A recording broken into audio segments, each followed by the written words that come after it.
iPhone 13 Proന്റെ long term റിവ്യൂയിലേക്ക് എല്ലാവർക്കും സ്വാഗതം.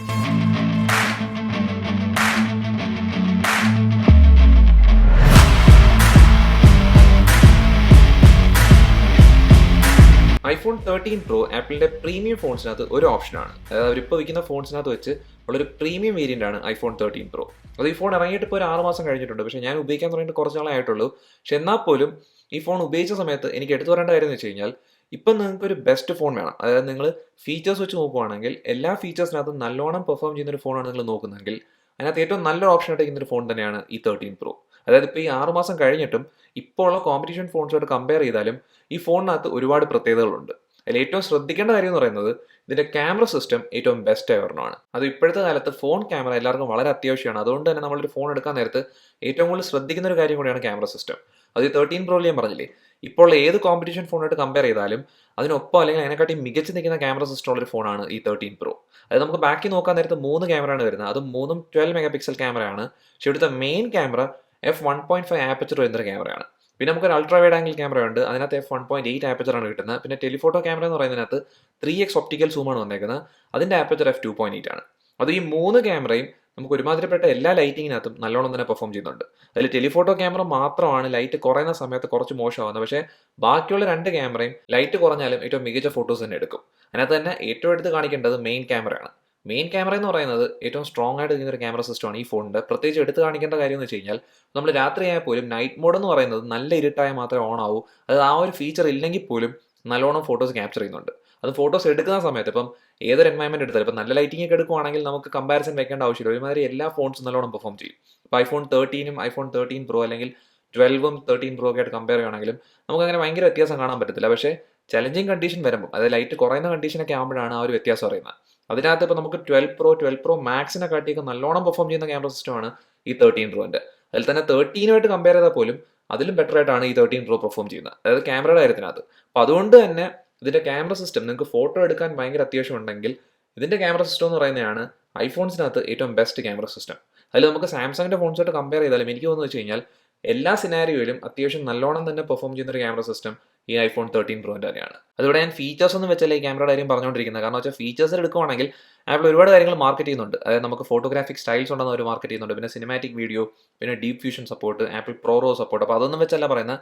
നമ്മൾ നോർമലായിട്ടൊരു ഫോട്ടോ എടുത്താലും ഏറ്റവും ബെസ്റ്റ് ക്വാളിറ്റി ഫോട്ടോ ആണ് ഈ iPhone 13 Pro എടുക്കുന്നത്. പിന്നെ വീഡിയോയിലേക്ക് വരുവാണെങ്കിൽ വീഡിയോ എന്ന് പറയുന്നത് എനിക്ക് തോന്നുന്നു കോമ്പറ്റീഷൻ ഫോൺസിനെ കാട്ടി ഏറ്റവും മികച്ച് നിൽക്കുന്ന വീഡിയോ സിസ്റ്റം എന്ന് പറയുന്നത്, അതായത് വീഡിയോ ക്യാമറ സിസ്റ്റം എന്ന് പറയുന്നത് ഈ iPhone 13 സീരീസിനകത്ത് 13 Proയും Pro Maxും തന്നെയാണ്. അതായത് ഇതിന്റെ വീഡിയോ ക്വാളിറ്റി എന്ന് പറയുന്നത് ഏറ്റവും ബെസ്റ്റ് ആണ്. നിങ്ങൾക്ക് എന്തായാലും ഒരു മെയിൻ വീഡിയോ ക്യാമറ ആയിട്ട് ഉപയോഗിക്കാൻ പറ്റുന്ന ഒരു ക്യാമറ സിസ്റ്റമാണ് ഈ iPhone 13 Pro വന്നേക്കുന്നത്. അത് ഒരുമാതിരി എല്ലാ ഐഫോൺസിലും അങ്ങനെയാണ്. അപ്പോൾ ആ ഒരു കാര്യം ഇവിടെ നമുക്ക് കാണാൻ പറ്റും. പിന്നെ അത് മാത്രമല്ല, ഞാൻ പറഞ്ഞില്ലേ ഒരുപാട് ഫീച്ചേഴ്സിന്റെ കാര്യം മാർക്കറ്റ് ചെയ്യുന്നുണ്ട്. അതിനകത്ത് തന്നെ സിനിമാറ്റിക് വീഡിയോ എന്ന് പറയുന്നത് നമുക്ക് റാക്ക് ഫോക്കസിങ് ചെയ്തെടുക്കാൻ പറ്റുന്ന ഒരു വീഡിയോ കാര്യമാണ്. അത് നമുക്ക് അങ്ങനത്തെ വീഡിയോസ് എടുക്കാം. ഭയങ്കര പെർഫെക്റ്റ് ഒന്നും അല്ലെങ്കിൽ നമുക്ക് അത് ഉപയോഗിക്കാൻ പറ്റുന്ന വീഡിയോസ് ആണ്. പ്രത്യേകിച്ചും ആ ഒരു വീഡിയോ എടുത്തിട്ട് ഫോണിൽ തന്നെ കാണുവാണെങ്കിൽ നമ്മളൊരു പോർട്രേറ്റ് വീഡിയോ എടുത്തൊക്കെ തോന്നുകയും ചെയ്യും. പിന്നെ അതിൻ്റെ കൂടെ തന്നെ വേറെ കാര്യം ശ്രദ്ധിക്കണം, ആപ്പിൾ പ്രോറസ് വീഡിയോ സപ്പോർട്ട് കിട്ടുന്നുണ്ട്. അതായത് പ്രോ സീരീസിൻ്റെ വരുന്നുണ്ട്. അതിനകത്തൊരു കാര്യം പറയേണ്ടതെന്ന് വെച്ച് കഴിഞ്ഞാൽ ഇപ്പോൾ പ്രോ ഫോൺസ് എടുക്കാൻ നേരത്ത് തന്നെ നമുക്ക് ബേസ് വേരിയന്റ് ആണ് നിങ്ങൾ എടുക്കുന്നതെങ്കിൽ, അതായത് 13 Pro അല്ലെങ്കിൽ Pro Max ആണെങ്കിൽ പോലും നിങ്ങൾ ബേസ് വേരിയന്റ് ആണ് എടുക്കുന്നതെങ്കിൽ നമുക്ക് പ്രോറസ് വീഡിയോ 4K എടുക്കാൻ പറ്റത്തില്ല. 1080p 30 FPS എടുക്കാൻ പറ്റും.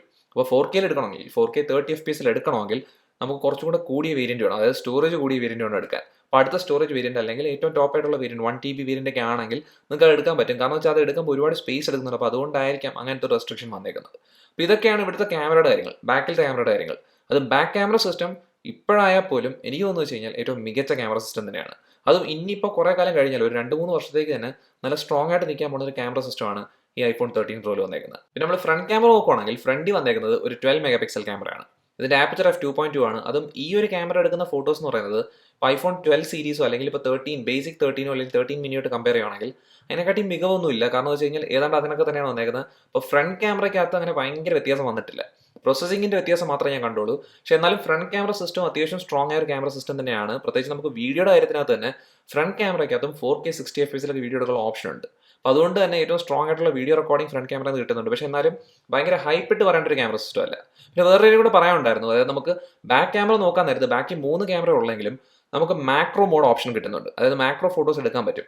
അത് നമ്മുടെ മെയിൻ ക്യാമറ വെച്ചല്ല ചെയ്യുന്നത്, അൾട്രാ വൈഡ് ആംഗിൾ ക്യാമറ വെച്ചാണ് ചെയ്യുന്നത്. അത് നിങ്ങൾ മാക്രോ മോഡിന്റെ ഓപ്ഷൻ ഓൺ ചെയ്തിട്ടേക്കുവാണെങ്കിൽ നമ്മളൊരു ഒബ്ജക്റ്റിന്റെ അടുത്തേക്ക് പോകാൻ നേരത്ത് മാക്രോ മോഡ് ഓൺ ആവുന്ന ഒരു കാര്യം കാണിക്കും. അപ്പോൾ നിങ്ങൾക്ക് വേണമെങ്കിൽ ഓഫ് ചെയ്യാം. ഓഫ് ചെയ്യുവാണെങ്കിൽ മെയിൻ ക്യാമറയിലേക്ക് മാറും. അതായത് മെയിൻ ക്യാമറയിലേക്ക് മാറിയിട്ടാണ് പിന്നെ ഫോട്ടോ എടുക്കാൻ പോകണം. അപ്പോൾ അതുകൊണ്ട് തന്നെ അതൊരു കൺഫ്യൂഷൻ ആയിരിക്കും. അപ്പോൾ അതുകൊണ്ട് തന്നെ ഈ സെറ്റിംഗ് എന്തായാലും ഓൺ ചെയ്തിട്ടേക്കണം. അപ്പോൾ ഓൺ ചെയ്തിടുവാണെങ്കിൽ നമുക്ക് അറിയാൻ പറ്റും അൾട്രാ വൈഡ് ആംഗിൾ ക്യാമറയിലേക്ക് പോയിട്ട് മാക്രോ ഷോട്ട് എടുക്കാൻ പോകുന്നത്. അത് നല്ല ലൈറ്റിങ്ങിലാണ് എടുക്കുന്നതെങ്കിൽ നല്ല മാക്രോ ഫോട്ടോസ് ആണ് എടുക്കുന്നത്. അപ്പോൾ അതുകൊണ്ട് തന്നെ ഈ ഒരു ഫീച്ചർ ഉള്ളത് നല്ലൊരു കാര്യം തന്നെയാണ്. പിന്നെ എനിക്ക് ഏറ്റവും ഇഷ്ടപ്പെട്ട ഒരു കാര്യം കൂടെ ഉണ്ടായിരുന്നു, ഈ ഫോണിന്റെ പോർട്രേറ്റ് ഫോട്ടോസും നല്ലോണമാണ് കിട്ടുന്നത്. അപ്പോൾ ഇതെല്ലാം ഉള്ളതുകൊണ്ട് തന്നെ നിങ്ങൾക്ക് ഇതിന്റെ ക്യാമറ സിസ്റ്റം ഒരുപാട് ഇഷ്ടപ്പെടും. അപ്പോൾ അത് അങ്ങനെ തന്നെ വരണം. കാരണം വെച്ചാൽ ഇതിന്റെ ഹാർഡ്വെയർ നല്ലതാണ്. അത് ക്യാമറ കാണുമ്പോൾ തന്നെ അറിയാം, ക്യാമറ ഫോണിൽ നിന്ന് ഒരുപാട് പുറത്തേക്ക് നിൽക്കുകയാണ്. പിന്നെ അത് മാത്രമല്ല ആ ക്യാമറ ഹൗസിംഗ് നോക്കാൻ നേരത്ത് തന്നെ ഒരുപാട് വലുതാണ്. അതായത് ഈ ഫോണിന്റെ ഡിസൈൻ എടുക്കാൻ നേരത്ത് ഡിസൈനിനകത്ത് നമുക്കൊരു വ്യത്യാസമായിട്ട് അത് തോന്നാം. കാരണം ക്യാമറ ഒരുപാട് പുറത്തേക്ക് നിൽക്കുന്ന ഒരു കാര്യം കാണാൻ പറ്റുന്നുണ്ട്. അത് ഈ ഫോണിന്റെ ഡിസൈൻ പ്രീമിയം ഡിസൈൻ തന്നെയാണ്. നമുക്ക് സ്റ്റെയിൻലെസ് സ്റ്റീൽ ഫ്രെയിമാണ് വന്നേക്കുന്നത്. പിന്നെ ഫ്രണ്ടിലും ബാക്കിലും ഗ്ലാസ് കിട്ടുന്നുണ്ട്.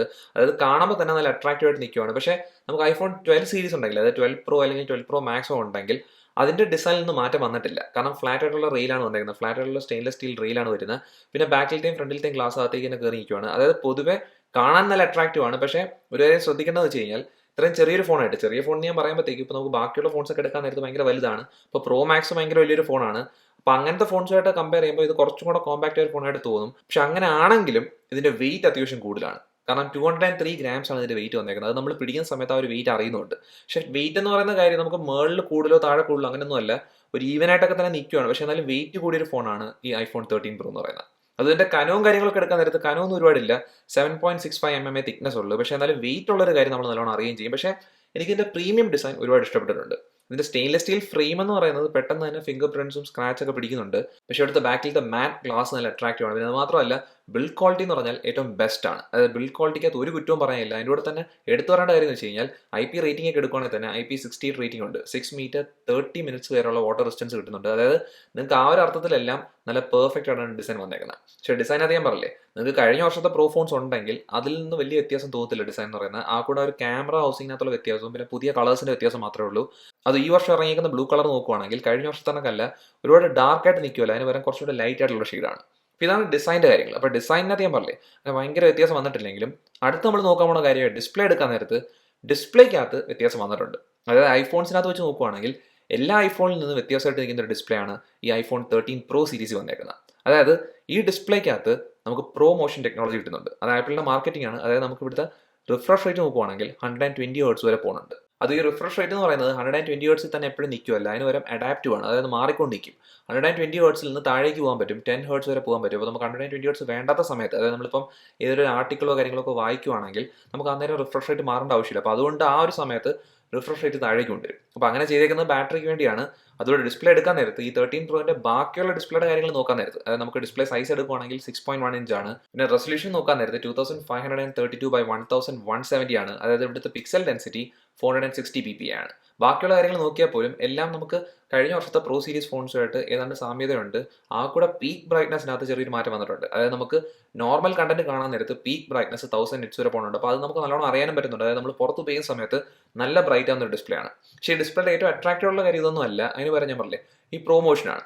അത് ഈ പ്രൊമോഷൻ എന്ന് പറഞ്ഞ കാര്യം, അതായത് ഈ റിഫ്രഷ് റേറ്റ് കൂടി നിൽക്കുന്ന കാര്യം എന്ന് പറയുന്നത് നമ്മൾ ഈ ഫോൺ ഉപയോഗിക്കാൻ അറിയും. പ്രത്യേകിച്ച് നമ്മളൊരു 13 അല്ലെങ്കിൽ 12 ഒക്കെ ഉപയോഗിച്ചൊരു വ്യക്തിയാണെങ്കിൽ ഉപയോഗിച്ച് തുടങ്ങുമ്പോൾ നല്ലോണം തന്നെ വ്യത്യാസം അറിയുന്നുണ്ടായിരുന്നു. പക്ഷെ നമ്മൾ കുറച്ചു നേരം കഴിയാൻ നേരത്ത് ഈ OS എല്ലാം നല്ല ഒപ്റ്റിമൈസ്ഡ് ആവാൻ നേരത്ത് നമ്മൾ ഇതുമായിട്ട് അങ്ങ് പൊരുത്തപ്പെട്ട് കഴിയുമ്പോഴത്തേക്കും പിന്നെ നമ്മൾ അങ്ങനത്തെ ഒരു കാര്യത്തിനെ പറ്റി ഭയങ്കരമായിട്ട് ശ്രദ്ധിക്കത്തില്ല.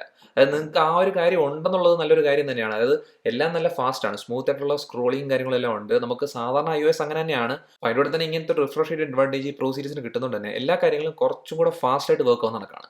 അപ്പോൾ അങ്ങനത്തെ ഒരു കാര്യം ശ്രദ്ധിക്കാൻ പറ്റും. പക്ഷേ എന്നാലും ഈ ഒരു ഫോൺ ഉപയോഗിച്ചതിന് ശേഷം പിന്നെ iPhone 13 12 അല്ലെങ്കിൽ iPhone 11 ഒക്കെ ഉപയോഗിക്കുമ്പോഴത്തേക്കും ഭയങ്കര ഒരു വലിയ പ്രശ്നം തോന്നുന്നു ചോദിച്ചു കഴിഞ്ഞാൽ അങ്ങനെയൊന്നും ഇല്ല. അതായത് ഈ ഒരു പ്രൊമോഷൻ കിട്ടിയത് കൊള്ളാം, പക്ഷെ നമുക്ക് ഇല്ലെങ്കിലും നമുക്ക് വലിയ കുഴപ്പമില്ലാത്ത രീതി തന്നെയാണ്. അതായത് iPhone 13 ഇപ്പം ഞാൻ എടുത്ത് ഉപയോഗിക്കുമ്പോഴും എനിക്ക് iPhone 13 അങ്ങനെ പ്രശ്നങ്ങൾ തോന്നുന്നില്ല. പക്ഷേ ഈ 13 പ്രോനകത്ത് എല്ലാ കാര്യങ്ങളും നല്ല സ്മൂത്ത് ആയിട്ട് കുറച്ചും കൂടെ ഫാസ്റ്റ് ആൻഡ് സ്മൂത്ത് ആയിട്ട് വർക്ക് ആവുന്ന നടക്കാണ്.